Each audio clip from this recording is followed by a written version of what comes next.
Nga, no, ganun lang. Okay, subukan nila si Ogwen. Luminowens Fury at si Ogwen ang mauunang mamatay para sa kumuna ng AP Bren ngayon. Gogo na nga dito ang high pero Super Marco ay makakuha din ng kill. Ngayon, ang Smart Omega, kulang sila ng isa. Wala si Matt, wala yung jungler. Ryota daw. Oy, sa may bandang ibaba si Ryota. May ginagawa doon ha. Walang ultimate si Kelra this time ha. So, very patient ngayon ang Omega. Can they go for the steal though? Binaburst nila ito ha. Ngayon, Okay. yung Lord, si Kelra ang makakakuha nito plus yung bottom lane.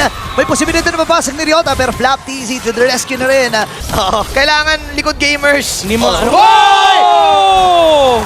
The Nova Trix combo mula sa Smart Omega. Pero si Flap TZ ba ang kanila magiging puntilan ng Flap TZ? Chato, inabutan niya si Kelra pero masyadong makunat. Hindi kakayanin nata ni Flap. Andun yung mga pokes and eto Max with another kill ngayon. Datay na si Flap TZ, Lusaw. Kelra. And Kelra dito mamamatay. Super Marco with that normal hits. Ngayon naman si Chakdo, dasalo lang mag-isa ito na part memory si Matt. Ay lumalayo na rin. Dalawang flicker ang na-burn dito ng AP Bren. Eto na, Lord. Nahatak lang ng kubunan pero doon yung Minowens Fury. Dalawa tatalo pero si Flap sumapay na lang habang si Pew ay narito na Minowens Fury kukunin niya. Andun yung pokes Minowens ay nagamit din. Habang si Ogwen ay narito na, andun yung kanyang mga heal pero mahabol pa si Kyler rito na pop in 30's Puissance. Super Marco ay narito na. Fit at ang Smart Omega. Ryota Ay tatakbo na muna pero hindi makakatakas. Bibitawan yung penalty zone and Carl TZ. The patience from the Hive! Anong delay? Alam namin yung timing namin. AP Bren leading by 3.6k. Ang daming attempts na ginawa ng Omega na iwasan ng AP Bren lahat ng bala. Oh no.